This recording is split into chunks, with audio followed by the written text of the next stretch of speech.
Well, this is John with Go Mobile, and today I was wrong. It's not a 6.7 liter, it's a 5.924 valve. We're going to go ahead and knock the injectors out real quick. Hopefully real quick. Get her going. We got a circuit showing it's open on number 4 injector, but they want all 6 of them done. We're about to get this goofy valve cover out of there. Start pulling these injectors, get them all done. And today I got a helper today. Aaron, introduce yourself. My name is Aaron. I'm 14. This is my first time working. I'm not using child labor laws here. Okay. Okay, sorry. Is it got enough light in the background? Yeah, you're fine. Okay.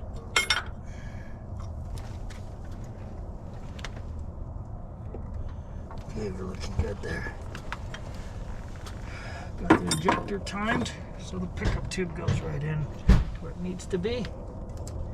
Now we just secure the injector down.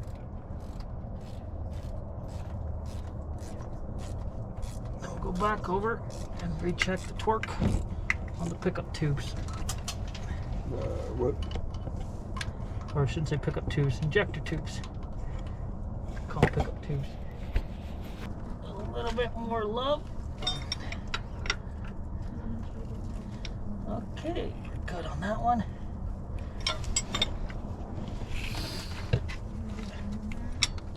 Good on that one. Good on that one. Okay, we are done with that section. Ouch! Now let's go put the rockers in it and go from there. So you want to just go ahead and shut that down real quick and start hammering.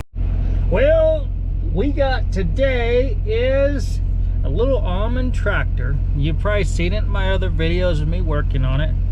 Well, today they called me up actually last night, and I swung by and took a look at it. It was dark out, so I didn't want to get too involved with it. But we don't have a drive pump working, we don't have a hydraulic pump working, but the engine starts.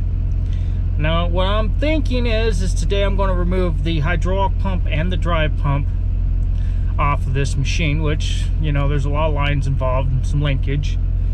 Get that all removed because there's a coupler in between the engine and the hydraulic pump. I'm thinking that coupler might have went bad, or they sheared off a keyway, which the keyway is put in place for a couple of reasons. In case something locks up, it doesn't damage the motor, tangle up a bunch of stuff. It's designed to shear a key. So after I get that figured out, then I got to try to rotate the pump and make sure there's nothing wrong with the pump either way through it. But you guys are going to come with me and watch me how I disassemble this little tiny machine and get it up and going. Hopefully everything works out good with it today.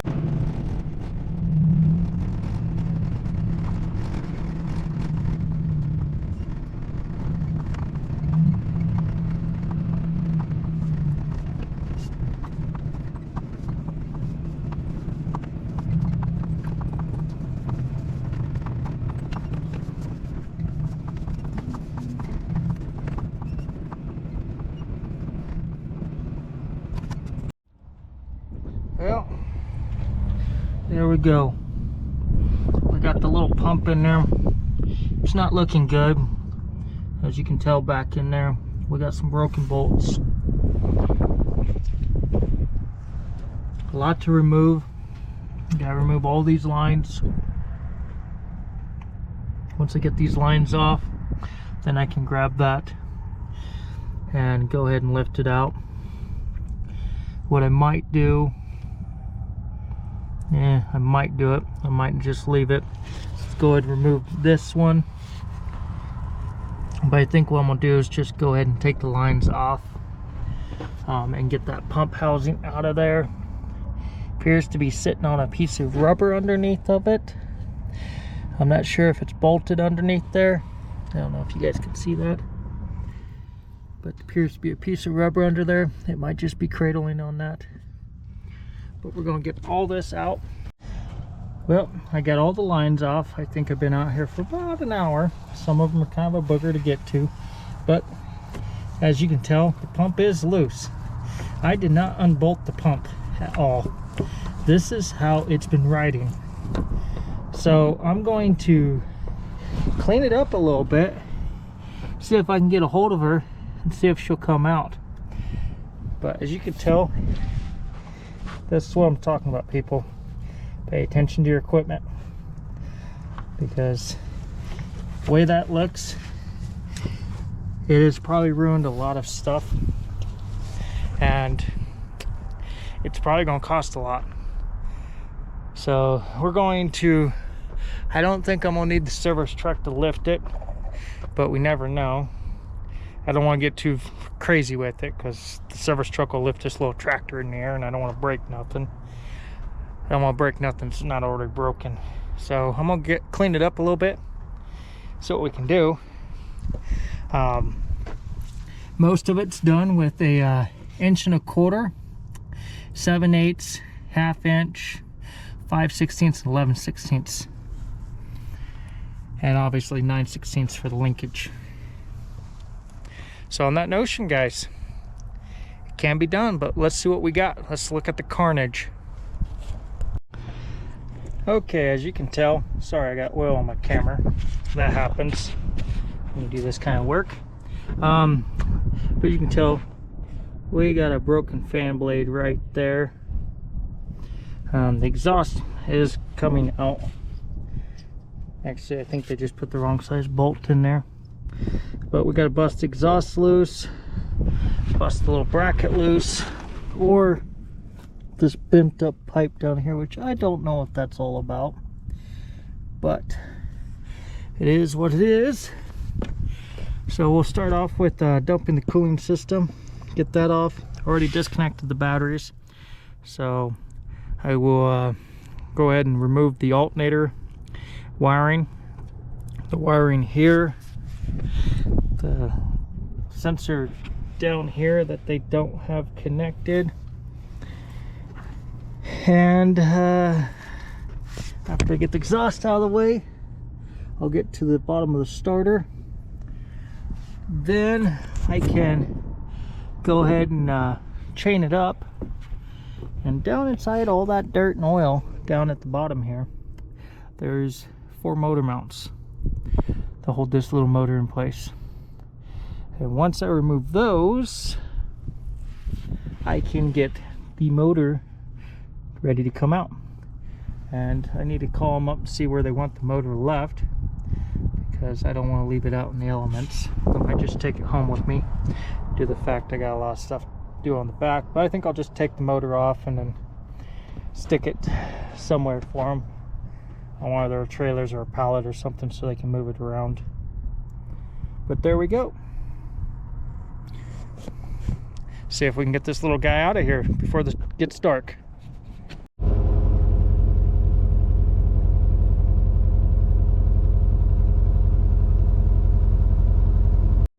Well, here we go. You can tell those are supposed to be just slotted holes, not rounded. Right there, you can really tell on that one. But that's not the issue we're having. You can see we got some scarring on the splines, which, I could probably make that work. I could probably fix that up and make that work. But the problem lies, you can see down in there, that is completely smooth. The backing plate's wired, so it's gonna have to be surfaced, because it's not gonna hold it solid. And the way this is designed, those bolts turn in there. So when the pump came loose, those have been turning in there. And to get that off there, it looks like you have to remove the engine. So what I'm thinking is this is a system that is, like I said, what I'm thinking is this system here is designed to have the pump hanging on the back, and you lower the engine and pump in together, and then you go with it. So I was planning on keeping the crane stowed away, but I don't think that's going to happen, because I got to remove the engine, which I wasn't going to remove the engine, but then I was like, well, we'll see if I have to. I was thinking about it at first, because I'm like, it'll be much easier to remove the engine than the hydraulic system. But it looks like I'm gonna have to remove both of them because the coupler on the back of the engine is toast, and we're gonna have to find one. Be honest with you, probably wouldn't hurt to find a pump if we're gonna put that kind of time and money into it.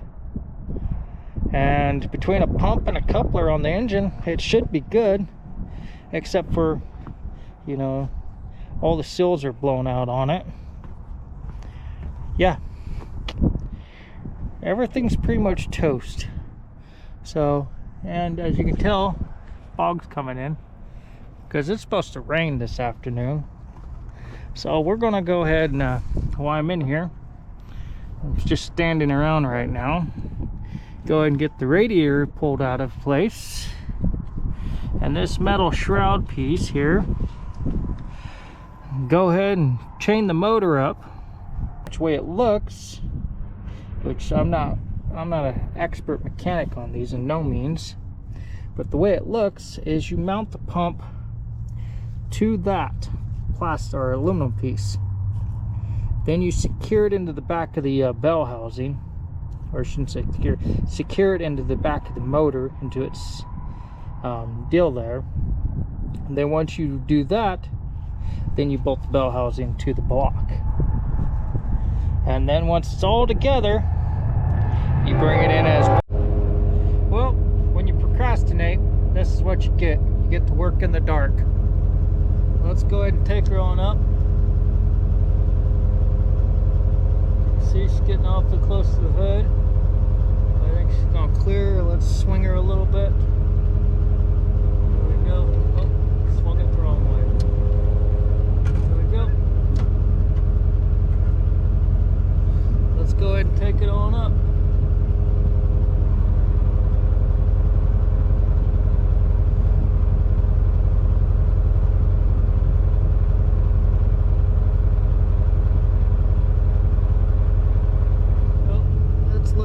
Promising. Let's go ahead and bring her on to us.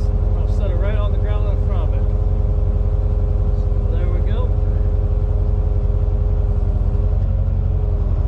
And we're just going to bring it on down. First off, let's suck the boom in. Oh, let's throw on the suck in. There we go.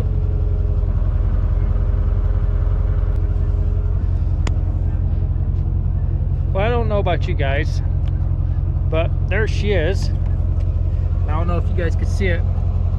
See where there used to be splines? Well, there isn't. So we're going to go ahead and bust this off. The reason I removed this is to get this cage off, because this is actually smaller than the cage, or yeah, this is bigger than the cage itself inside. But to get this off, you got to remove this, and once you remove it, there wasn't room with it sitting down inside that hole to get to everything. So right now, it's looking pretty promising. So we'll go ahead and remove this, get everything out of here. As you can see how warped this is. On that notion, thank you guys for watching, and please subscribe if you want to know more or see more. So I'm gonna pick up where I'm at right now and head out, get home or see if he wants to get the parts on order. That's why I put those cylinders on that he wanted on there. It's because I found the cylinders that go originally to this machine, and he didn't want to spend all that money, so he decided to buy the wrong cylinders, have me modify them to make them work to install them. So I can't make this stuff up, it's just how it goes. But on that notion, I'm gonna start cleaning up and get out of here.